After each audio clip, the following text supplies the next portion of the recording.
TV నేను శివరామకృష్ణ. మనతో పాటు ఈవేళ మెడికవర్ హాస్పిటల్ సంబంధించి జనరల్ ఫిజిషియన్ డాక్టర్ మేఘనాథ్ ఎన్ని గారు ఉన్నారు. అయితే ప్రధానంగా ఈ గులియన్ బెర్రీ సిండ్రోమ్ డిసీజ్ ఇది ఈ మధ్యన ఎక్కువగా వినిపిస్తుంది, ఎక్కువగా ఎఫెక్ట్ అవుతున్నారు ప్రజలు. అయితే దీని లక్షణాలు ఏంటి, ఎలాంటి జాగ్రత్తలు తీసుకోవాలి అని చెప్పి డాక్టర్ గారిని అడిగి తెలుసుకునే ప్రయత్నం అయితే చేద్దాం. డాక్టర్ గారు నమస్తే సార్. నమస్తే అండి. Good morning viewers. నేను doctor Meghanath, physician and ID specialist ఇక్కడ మెడికవర్ హాస్పిటల్ ఎంవిపి కాలనీలో చేస్తున్నాను.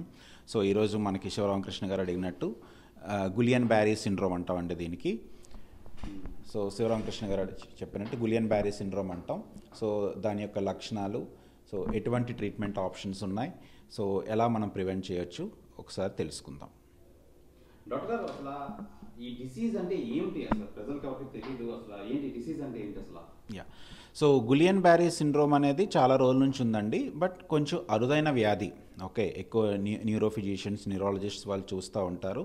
దీని యొక్క ముఖ్య లక్షణం ఏంటంటే మామూలుగా మనం చూసి ఇన్ఫెక్షన్ లాంటిదే. ఓకే, సో ఇది కూడా ఒక ఇన్ఫెక్షన్ కాజ్ చేసే ఆర్గానిజమ్స్ వచ్చే డిసీజ్, కానీ దీని యొక్క వ్యాధి లక్షణాలు కొంచెం డిఫరెంట్గా ఉంటాయి. ఓకే, సో నార్మల్గా కొంచెం చేతులు కాళ్ళు తిమ్ములు రావటం, నడవలేకపోవటం, కూర్చుంటే నిల్చోలేకపోవటం, తినలేకపోవటం, ఇలాంటి లక్షణాలన్నీ రావచ్చు. సో ఇది వైరస్ వలన రావచ్చు, బ్యాక్టీరియా వలన రావచ్చు, లేదంటే మిగతా ఆర్గానిజమ్స్ వలన కూడా రావచ్చు. సో ఇది మనం చూసే ఉంటాం కదా, ఆటో ఇమ్యూన్ డిసీజెస్ అంటాం. సో ఇది కూడా ఒక రకమైన రుమటలాజికల్ ఆటో ఇమ్యూన్ మెకానిజం వలన కాజ్ అయ్యే డిసీజ్. లక్షణాలు ఏంటి అసలు, ఎలా ఉంటాయి, దాన్ని మనం ఎలా గుర్తించవచ్చు? సో ఈ వ్యాధి లక్షణం ముఖ్య కారణం అండి నేను చెప్పినట్టు బ్యాక్టీరియా, వైరస్. సో ఈ మధ్యకాలంలో మీరు చూసే ఉంటే, పూణేలో చూసే ఉంటే ఆల్మోస్ట్ ఒక 2000 సస్పెక్టెడ్ కేసెస్ ఉన్నాయి. అందులో ఒక 90 to 100 పేషెంట్స్. ఓకే, సో దీని యొక్క ఈ మధ్యకాలంలో మీరు పూణేలో చూసుంటారండి, చాలా కేసెస్ చూసాం. ఆల్మోస్ట్ 2000 సస్పెక్టెడ్ కేసెస్, అందులో 90 to 100 పేషెంట్స్ హాస్పిటల్స్లో అడ్మిట్ అయ్యారు. అందులో ఒక 40 to 50 are critical and still undergoing treatment Pune హాస్పిటల్స్లో. సో ఇదంతా ఎలా స్టార్ట్ అయిందని మీరు చూస్తే, ఒక పర్టికులర్ లొకాలిటీలో ఒక common non veg source, so chicken ఒక షాప్లో కొనుక్కొని వీళ్ళందరూ తిన్నారు ఇనీషియల్గా. సో అక్కడి నుంచి వీళ్ళందరికీ తిన్న వాళ్ళందరికీ ఇన్ఫెక్ట్ అయ్యింది. సో నార్మల్గా మనం సింపుల్ డయేరియా, విరోచనాలు ఇవన్నీ చూస్తూ ఉంటాం కదా ఫుడ్ పాయిజనింగ్ వల్ల. అలాగే ఇది కూడా ఫుడ్ పాయిజనింగ్ వల్ల వస్తుంది, బట్ కొంచెం ఎక్కువ మోతాదు సివియర్గా ఉంటుంది. నేను చెప్పినట్టు ఇది యూజువల్గా చిన్నగా తిమ్ముర్లు, మంటలుతో కాళ్ళల్లో స్టార్ట్ అవ్వచ్చు. యూజువల్గా కింద నుంచి పైకి స్టార్ట్ అవుతుంది. సో కాళ్ళల్లో తిమ్మురులతో స్టార్ట్ అయ్యి మెల్లమెల్లగా పైకి బాడీ అంతా స్ప్రెడ్ అయ్యే అవకాశం ఉంటుంది. అండ్ అదర్ లక్షణాలు కామన్గా అండ్ మోస్ట్ డేంజరస్ లక్షణం ఇందులో ఏంటంటే వీక్నెస్ ఉంటుంది. సో కూర్చుంటే నిల్చోలేకపోవటం, కదలలేకపోవటం, తినలేకపోవటం, ఇలాంటివన్నీ ఉంటాయి. So patient నడవలేరు. అండ్ అలా మనం సరిగ్గా ట్రీట్మెంట్ చేయకపోయినా, ఎర్లీగా ఐడెంటిఫై చేయకుండా వదిలేసిన అదర్ కాంప్లికేషన్స్ అంటే బ్రీతింగ్ డిఫికల్టీస్ రావటం, ఆక్సిజన్ లెవెల్స్ సరిగ్గా అందకపోవటం, పేషెంట్ వెంటిలేటర్ వరకు వెళ్ళే అవకాశం కూడా ఉంది. సో ఇది ఎంత సింపుల్లో ఎర్లీగా ఐడెంటిఫై చేస్తే, ఎర్లీగా ఐడెంటిఫై చేయకుండా ట్రీట్మెంట్ మనం డిలే చేస్తే అంత కాంప్లికేట్ అయ్యే అవకాశం కూడా ఉంది. సో ఈ వ్యాధికి నేను చెప్పినట్టు అండి, most common is infected sources. So infected sources food రూపాన అవ్వచ్చు, వాటర్ రూపాన అవ్వచ్చు. So whatever it is, ఎక్కడైనా ఒక దగ్గర ఎస్పెషల్లీ కొన్ని బ్యాక్టీరియా, వైరసెస్ వలన వస్తుంది. అండ్ ఈ వ్యాధి లక్షణాలు రావటానికి ముందండి 6 weeks ముందు వరకు కూడా, అంటే నాట్ జస్ట్ 2-3 days ముందు, 6 weeks ముందు కూడా మీరు ఎప్పుడైనా ఎక్కడైనా ఏమైనా స్పెసిఫిక్గా ఫుడ్ తినున్నా, నాన్ వెజ్ అలాంటి ఐటమ్స్ తినున్నా 6 weeks తర్వాత కూడా ఈ లక్షణాలు స్టార్ట్ అవ్వచ్చు. సో ఇలాంటి లక్షణాలు వచ్చే వాళ్ళకి మేము యూజువల్గా కామన్గా ఫస్ట్ అడుగుతాం, మోషన్స్ కానీ, వామిటింగ్స్ కానీ, కడుపులో నొప్పి, ఫీవర్ ఇలాంటిది ఏమైనా వచ్చిందా ఈ 4 to 6 weeks ముందు. సో వాళ్ళందరికీ డెఫినెట్గా ఏదో ఒక సోర్స్ ఎక్కడో ఒక దగ్గర వాళ్ళు తినే అవకాశం ఉంటుంది. అండ్ మోస్ట్ ఇంపార్టెంట్ అండి, ఇది పబ్లిక్ హెల్త్ డిసీజ్. అంటే ఇలాంటి వస్తే it is a notifiable disease. మనం కంపల్సరీగా మన డిఎంఎండ్హెచ్ఓ ఆఫీస్లో కానీ మన శానిటరీ ఇన్స్పెక్టర్ కానీ లోకల్ జీవీఎంసీ వాళ్ళకి కానీ కంపల్సరీ ఇలాంటి కేసెస్ మనం ఐడెంటిఫై చేస్తే every doctor or every institute కంపల్సరీగా నోటిఫై చేయాలి గవర్నమెంట్ అథారిటీస్కి. ఎందుకంటే ఇది స్ప్రెడ్ అవుతుంది కాబట్టి మిగతా వాళ్ళకి. స్ప్రెడ్ అవ్వటం అంటే పర్సన్ టు పర్సన్ స్ప్రెడ్ చాలా తక్కువ ఉంటుంది, బట్ ఆ సోర్స్ తినే వాళ్ళందరికీ అలా ఈ లక్షణం వచ్చే అవకాశం ఉంది కాబట్టి మనం ఎర్లీగా వాళ్ళని ఐడెంటిఫై చేసి ట్రీట్ చేయొచ్చు. డాక్టర్ గారు, అసలు ప్రధానంగా ఈ డిసీజ్ ఎందుకు వస్తుంది అసలు? సో నేను చెప్పినట్టండి, ఒకటి బ్యాక్టీరియా ఇస్ ద కాజ్, కానీ బ్యాక్టీరియా వలన ఈ ప్రాబ్లమ్స్ రావు. సో బ్యాక్టీరియా ఆర్ వైరసెస్ ఆ ఇన్ఫెక్షన్ వలన బాడీలో ఒక రకమైన ఆటో ఇమ్యూన్ మెకానిజం వస్తుంది. సో మనం కోవిడ్లో చూసే ఉంటాం. సో కోవిడ్లో 3rd వీక్ 4th వీక్ చాలామందికి చాలా సివియర్గా డిసీజ్ వచ్చేది. సిటీ స్కాన్లో సివియర్గా ఆక్సిజన్ లెవెల్స్ తగ్గటం, ఐసీలో ఉండటం.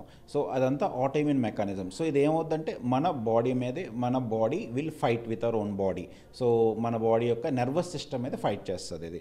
సో దానివల్ల ఎక్కువగా నర్వ్స్ ఎఫెక్ట్ అవుతాయి, పెరిఫరల్ నర్వ్స్ ఆర్ కాళ్ళల్లో చేతుల్లో. ఇది మెయిన్ కారణం. సో దీనికి తగ్గ ట్రీట్మెంట్ ఆప్షన్స్ కొన్ని ఉంటాయి. ఈ ఇమ్యూనిటీ లెవెల్స్ తగ్గించడానికి, ఈ ఆటో ఇమ్యూన్ మెకానిజమ్స్ తగ్గించడానికి మనం టార్గెట్ చేసే కొన్ని ట్రీట్మెంట్ ఆప్షన్స్ ఉన్నాయి. ఇవి రాకుండా ఉండడానికి ఏమైనా ప్రికాషనరీ మెథడ్స్ ఉన్నాయి? సో ప్రికాషన్ ఇస్ సింపుల్ అండి.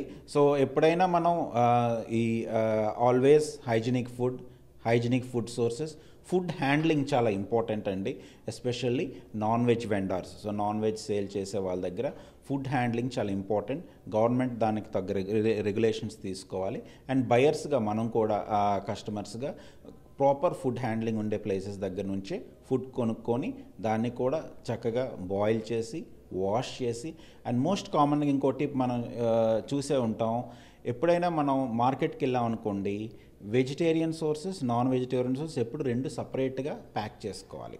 సో ఒకే బ్యాగ్లో ఒకే కవర్లో వేసేయకూడదు. That's a very important tip. Non veg and vegetarian sources సపరేట్గా ఉంచుకోవాలి. వాష్ చేసేటప్పుడు, కుక్ చేసేటప్పుడు కూడా అవి సపరేట్గా బాయిల్ చేసి కుక్ చేసుకోవాలి. డాక్టర్ గారు, ఈ గులియన్ బెర్రీ సిండ్రోమ్ డిసీజ్ సంబంధించి ఈ వయసు ఆ వయసు అనేది తేడా ఉంటుందా? అసలు ఏ వయసు వరకు ఎక్కువ వచ్చే అవకాశం? వయసుతో సంబంధం లేదండి. చిన్నపిల్లల్లో వస్తుంది, పెద్దవాళ్ళలో వస్తుంది, అండ్ వయసు భయపడిన వాళ్ళు కూడా వస్తుంది. బట్ గులియన్ బెర్రీ సిండ్రోమ్ మేము చూసే వాళ్ళలో ఎక్కువ మంది మిడిల్ ఏజ్డ్ వాళ్ళు. సో బిట్వీన్ 25 to 40 మధ్యలో ఎక్కువ ఉంటుంది. ఇది ఇంకొక విషయం ఏంటంటే, ఇది why we're very worried about this అంటే అండి, వన్స్ ఈ డిసీజ్ నుంచి బయటపడినా కూడా ఫుల్గా కోలుకొని రికవర్ అయ్యి నార్మల్గా పనిచేసి నడిచి పనిచేయడానికి it will take another 3 to 6 months. So once patient discharge అయిపోయిన తర్వాత కూడా చాలా ఎక్కువ రోజులు ఫిజియోథెరపీ పార్ట్ ఉంటుంది.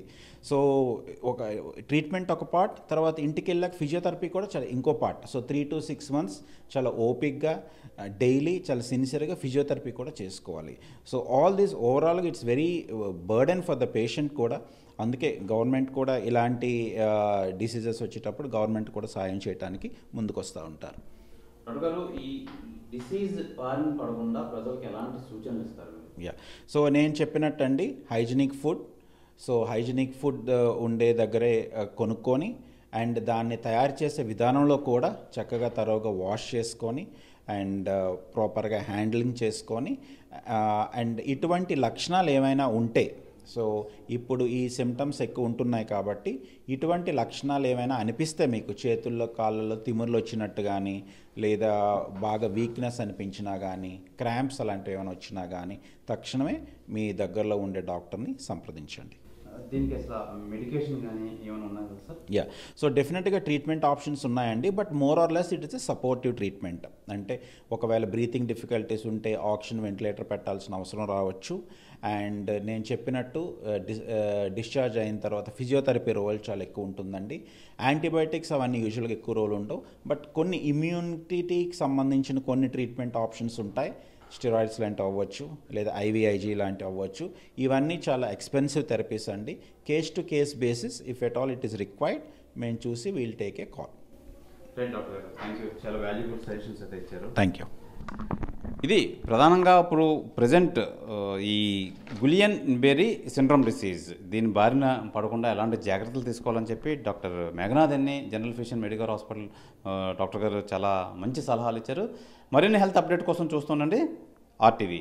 శివరామకృష్ణ, ఆర్టీవీ, విశాఖపట్నం నుంచి. మరిన్ని వీడియోస్ కోసం ఛానల్ ని సబ్స్క్రైబ్ చేయండి. లేటెస్ట్ అప్డేట్స్ కోసం వాట్సాప్ ఛానల్ ని ఫాలో అవ్వండి. ఆ లింక్ డిస్క్రిప్షన్ లో ఉంది.